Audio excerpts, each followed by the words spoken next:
कहानी की शुरुआत में हम एक छोटे से बिल्ली को देखते हैं जिसे उसके डेढ़ सड़क के किनारे छोड़कर चले जाते हैं। उसका नाम गारफील्ड होता है। छोटा बिल्ला काफी डरा हुआ था। उसने अपने पेरेंट्स का इंतजार किया पर वो लौट कर नहीं आए। गारफील्ड सामने मौजूद एक रेस्टोरेंट के पास आ गया जहाँ उसे जॉन नाम का एक लड़का दिखाई दिया जो अकेला चेयर पर बैठा अपने पिज्जा को देख रहा था। वो सभी लोगों को अपनी फैमिली के साथ खुश देख मायूस था क्योंकि उसकी कोई फैमिली नहीं होती। पर जैसे ही वो पिज्जा खाने लगा खिड़की के बाहर गारफील्ड उसे दिखाई दिया। गारफील्ड को काफी भूख लगी थी इसीलिए जॉन ने उसे अपने पास ले लिया। जॉन को गारफील्ड बहुत पसंद आता है और अपना पिज्जा खाने के लिए देता है, लेकिन गारफील्ड सारा पिज्जा एक ही बार में खा जाता है और जॉन से और ज्यादा खाना ऑर्डर करने का इशारा करता है। जॉन ऐसा ही करता है पर इस रेस्टोरेंट में पेट लाने पर मनाही थी और गारफील्ड के पेट में चूहे दौड़ रहे थे। वो सभी की टेबल पर जाकर खाना खाने लगता है। जॉन उसे पकड़ने की कोशिश करता है पर वो उसके हाथ नहीं आता। तभी उसका ऑर्डर किया हुआ फैमिली पैक लसानिया भी आ जाता है। गारफील्ड पहले से ही उसमें मौजूद था। अब जॉन उसे लेकर बाहर आ जाता है। जॉन कहता है कि मुझे तुम्हारे साथ काफी मजा आया पर शायद हमारा साथ यही तक था। गारफील्ड उसे अपनी क्यूट शक्ल दिखाता है। जॉन कहता है कि वाकई तुम क्यूट हो पर मेरे अपार्टमेंट में पेट रखना मना है, इसीलिए अगर किस्मत में रहा तो हम फिर मिलेंगे। और उसे जाने का बोलता है पर गारफील्ड आंसुओं से एक नदी बहा देता है और उसमें ही बहते हुए गटर में जाने लगता है। पर जॉन उसे पकड़ लेता है और अपने साथ रखने का डिसाइड करता है और उसने अब एक नया घर लिया था ताकि वो पेट रख सके। इसके बाद से ही गारफील्ड जॉन के साथ ही उसके घर पर रहने लगा। गारफील्ड काफी ज्यादा भुक्कड़ था। साथ ही जॉन ने एक और डॉग पेट ले लिया था जिसके साथ गारफील्ड काफी खेला करता था, जिसका नाम ओडी है, जो गारफील्ड के एक असिस्टेंट की तरह था जो उसे सभी खाने की चीजें लाकर देता था। गारफील्ड की लाइफ मजे से कट रही थी पर अब बड़ा होने पर वो काफी तुलतुला हो चुका है, पर वो इसकी परवाह नहीं करता और खूब खाता है क्योंकि उसे वो सब मिल रहा है जो वो चाहता है। गारफील्ड भी जॉन का पूरा ध्यान रखता था और उसे बहुत प्यार करता है। आधी रात में जब गारफील्ड को भूख लगती है तो ओडी को जगाता है। ओडी उसे फ्रिज के पास ले आता है, लेकिन जब वो दोनों फ्रिज में से अपने खाने का सामान निकाल ही रहे होते हैं तभी वहाँ खिड़की से दो डॉग आ जाते हैं जो देखने में काफी ज्यादा खतरनाक लग रहे थे। गारफील्ड को लगता है कि वो सपना देख रहा है पर वो दोनों डॉग ओडी और गारफील्ड को किडनैप करके अपने साथ एक पुरानी बिल्डिंग के अंदर ले आते हैं जहाँ पर वो उन दोनों को रस्सियों से उल्टा लटका देते हैं। गारफील्ड दोनों डॉग से खुद को छोड़ने के बदले ढेर सारा खाना और पैसा देने की बात करता है, लेकिन वो दोनों उसकी बात नहीं सुनते। कुछ समय बाद वहाँ पर काला कपड़ा पहने एक नकाबपोश आता है जो गारफील्ड और ओडी की रस्सियाँ काट कर उन्हें आजाद कर देता है और अपने साथ चलने के लिए कहता है। गारफील्ड जल्दी पहचान जाता है कि वो कोई और नहीं बल्कि विक्ट है। गारफील्ड अपने डेड को देखकर बहुत गुस्सा होता है और उनके साथ जाने से साफ साफ मना कर देता है क्योंकि वो बचपन में उसे अकेला छोड़कर चले गए थे। अब वहाँ पर वो विलेन भी आ जाता है जिसने गारफील्ड और ओडी को किडनैप करवाया था। ओडी और गारफील्ड उसकी लाल आंखें और भयानक रूप को देखकर बुरी तरह से डर जाते हैं, लेकिन वो तो सिर्फ एक प्यारी सी सफेद बिल्ली थी जो उन्हें डराने के लिए ऐसा कर रही थी। उस बिल्ली का नाम जिनेक्स था जिसे गारफील्ड के डेड जानते थे। जिनेक्स इसके बाद गारफील्ड ओडी और विक के साथ दूध पीती है और गारफील्ड को अपनी स्टोरी बताती है कि मैं लंदन के बाहर के एक छोटे से गांव से हूँ। मैं बहुत मुश्किल से दबे पाँव एक सपना लिए शहर में आई थी कि मैं एक बड़ी सेलिब्रिटी बनूं, लोग मुझे जाने और मुझसे प्यार करें, लेकिन उन लोगों का दिल नहीं जीत पाई और उसे सिर्फ निराशा ही हाथ लगी जिससे जिनेक्स काफी दुखी थे। लेकिन इसके बाद वो विक और उनकी गैंग से मिली जो निकम्मे ठग थे। मैं भी इनके साथ शामिल हो गई। हमारे पास पैसे नहीं थे पर एक दूसरे का साथ था और हम एक हैप्पी फैमिली बन गए। पर एक रात हम दूध की डकैती कर रहे थे और जैसे वहाँ से भागने लगे जिनेक्स को पकड़ लिया गया पर विक ने उसे बचाने की कोशिश नहीं की। इसके बाद जिनेक्स को कई महीने जेल में गुजारने पड़े। उसे कुछ भी करके बाहर निकलना था पर उसे एक सहारे की जरूरत थी। जिसके बाद उसे वही दो खतरनाक डॉग मिले। जिनेक्स उन दोनों डॉग्स की मदद से जेल से बाहर आने में कामयाब हो गई और अब वो विक से बदला लेना चाहती थी। विक जिनेक्स को समझाने की कोशिश करते हैं कि वो उसे बचाने के लिए आए थे, लेकिन वो कहती है कि तुमने आसपास कहीं नहीं देखा। गारफील्ड जिनेक्स से कहता है कि आपने मुझे किडनैप किया ताकि आप मेरे डेड को यहाँ ला पाओ, पर आप इनसे अब बदले में क्या चाहती हो ताकि ये मामला सुलझ जाए। जिनेक्स कहती है कि मैं चाहती हूँ कि मैं जितने सालों तक जेल के अंदर बंद रही विक हर दिन के हिसाब से मुझे 1675 दूध की बोतलें लाकर देनी होगी। विक कहता है कि मैं इतना सारा दूध आखिर कहाँ से लाऊंगा। जिनेक्स कहती है कि तुम्हें उसी फार्म में जाना चाहिए जहाँ तुमने मुझे धोखा दिया था,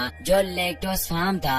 गारफील्ड कहता है कि जॉन को मेरी फिक्र होगी, इसीलिए मुझे वापस लौटना होगा और वहाँ से जाने लगता है, पर डॉग उसे जाने नहीं देते। जिनेक्स से बताती है कि तुम सभी को मिलकर ही इस डकैती को अंजाम देना होगा। गारफील्ड कहता है कि आखिर मैं इस चोरी में मदद क्यों करूं? रिप्लाई में वो कहती है कि एक बेटा ही तो अपने बाप का कर्ज चुकाता है। गारफील्ड अभी भी मना कर रहा था, इसीलिए जिनेक्स अपने डॉग की मदद से उसे डराती है और कहती है कि तुम 3 दिनों के अंदर सारा दूध लेकर आ जाना, वरना तुम अंजाम तो जानते ही हो। गारफील्ड भी मान जाता है। अब अपने डेड और ओडी के साथ वहाँ से निकल जाता है। गारफील्ड भागने की कोशिश करता है, पर जिनेक्स के दोनों डॉग उसके सामने आ जाते हैं और उसे डराते हुए कहते हैं कि तुम जहाँ जाओगे हमें पाओगे, हम साए की तरह तुम्हारा पीछा करेंगे। वे कहते हैं कि हमें इस डकैती को अंजाम देना ही होगा, इस बीच हम खूब मजे कर पाएंगे। पर गारफील्ड उनसे काफी नाराज था। वो कहता है कि हम इस दूध का कर्ज चुकाते ही आप अपने रास्ते और मैं अपने रास्ते निकल जाऊंगा। अगले सीन में हम जॉन को देखते हैं, जो सुबह जब नींद से जागता है तो गारफील्ड और ओडी को घर पर ना पाकर काफी परेशान होता है और पूरे घर में ढूंढता है, पर उसे कहीं नहीं मिलते। वहीं भी गारफील्ड और ओडी को ट्रेन की पटरियों के पास ले आए थे ताकि वो ट्रेन में कूदकर लेक्टोस फार्म जा सके,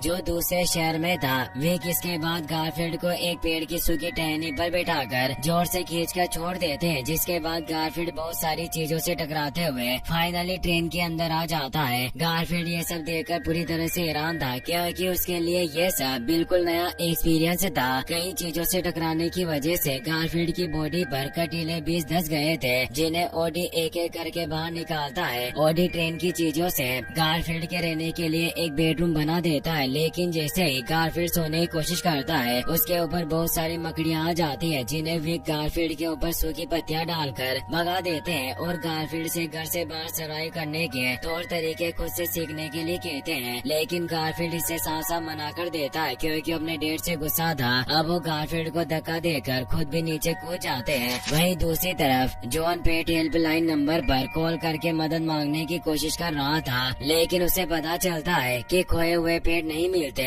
और उसकी कंप्लेन कई सैकड़ों कंप्लेन के बाद है। वहीं गारफील्ड ओडी और अपने डेट के साथ लेक्टोस फार्म तक पहुंच जाता है। लेक्टोस फार्म एक काफी ज्यादा पॉपुलर फार्म था, जहां बहुत से लोग अपनी फैमिली और बच्चों के साथ घूमने के लिए आया करते थे। लेक्टोस फार्म का सिक्योरिटी काफी ज्यादा स्ट्रिक्ट था और फार्म के चारों तरफ इलेक्ट्रिक वायर लगे हुए थे, जिसकी वजह से गारफील्ड और विक का ओडी के साथ फार्म के अंदर जाना लगभग इम्पॉसिबल था। गारफील्ड काफी परेशान होता है। तभी उसे सामने एक बड़ा ऑटो दिखाई देता है, जो अकेले बैठकर फार्म की तरफ देख रहा था। गारफील्ड उसे पहचान जाता है कि वो लेक्टोस फार्म का फेमस ऑटो है, जिसका नाम ऑटो होता है, जिसे लोग बहुत पसंद करते थे। गारफील्ड ऑटो से कहता है कि मैं तुम्हारा बहुत बड़ा फैन हूँ। ऑटो इस समय काफी दुखी था, इसलिए गारफील्ड को अपना सिग्नेचर सॉन्ग गाने के लिए कहता है। गारफील्ड कहता है कि मैं बहुत बुरा गाता हूँ, फिर भी वो उसे गाकर सुनाता है, लेकिन ऑटो को गारफील्ड का गाना बिल्कुल भी पसंद नहीं आया और वो गारफील्ड को एक जोरदार पंच मारता है, जिससे गारफील्ड के दांत टूट गए। तभी हम देखते हैं कि फार्म का एक वर्कर एथल नाम के काऊ को बाड़े से बाहर निकालकर दूसरे कमरे में ले जाने लगते हैं। ऑटो और एथल एक दूसरे से प्यार करते हैं, पर उन्हें अलग कर दिया गया। एथल के वहाँ से जाने के बाद ऑटो भी वहाँ से चला जाता है। गारफील्ड ये देखकर समझ जाता है कि जरूर ऑटो अपनी अधूरी प्रेम कहानी की वजह से दुखी है। अब ओडी, गारफील्ड और विक ऑटो के पास जाते हैं, जहाँ पर ऑटो उन सभी को अपनी कहानी सुनाता है कि किस तरह एक समय पर वो फार्म का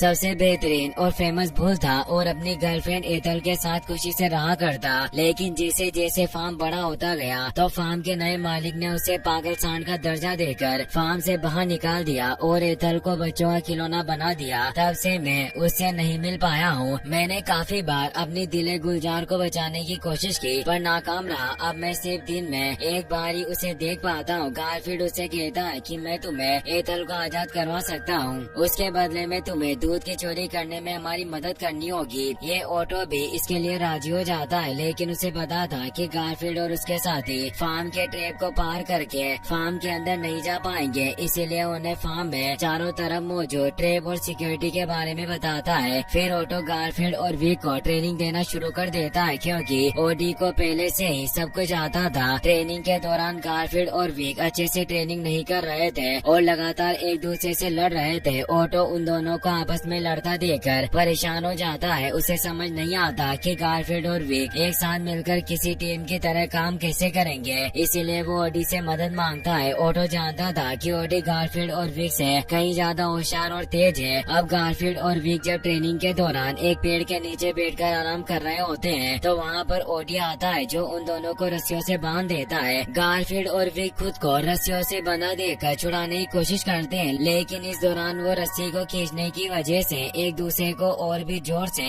रस्सियों में जकड़ रहे थे। इस दौरान वो दोनों एक दूसरे से बात भी कर रहे थे। गारफील्ड अपने डेट से खुद को बचपन में अकेला छोड़ देने के बारे में शिकायत करता है, जिस पर विक उसे सारी सच्चाई बताते हैं कि छोटे उस रात में तुम्हें सड़क पर लिए खाने की तलाश में घूम रहा था, पर उस दिन मेरी किस्मत काफी बुरी थी जिससे मैं शॉप से तुम्हारे लिए खाना नहीं ले पाया। पर जब मुझे रेस्टोरेंट के बाहर डस्टबिन में खाने की चीज दिखाई दी तो मैं तुम्हें एक सेफ जगह पर छोड़कर उसे लेने गया, पर उस डस्टबिन के पास एक वेटर काफी देर से खड़ा होकर मोबाइल से बातें कर रहा था, जिसकी वजह से डस्टबिन से खाना ढूंढ कर लाने में विक को देर हो गई। और जब वो वापस आए तो देखा कि गारफील्ड रेस्टोरेंट के अंदर जॉन के साथ था। गारफील्ड को जॉन के साथ पिज्जा खाते हुए और खुश देखकर विक ने उसे जॉन के पास ही छोड़ने का डिसाइड कर लिया, क्योंकि वो गारफील्ड को कभी भी एक अच्छी लाइफ नहीं दे सकते थे जो उसे जॉन के साथ मिल सकती थी। लेकिन विक उससे दूर होकर भी उसके पास थे, क्योंकि वो जॉन के घर के बाहर मौजूद पेड़ के ऊपर रहते थे और हर समय गारफील्ड पर नजर रखते थे, पर कभी उसके सामने नहीं आए। गारफील्ड ये सुनकर इमोशनल हो जाता है और समझ आता है कि विक ने जो कुछ भी किया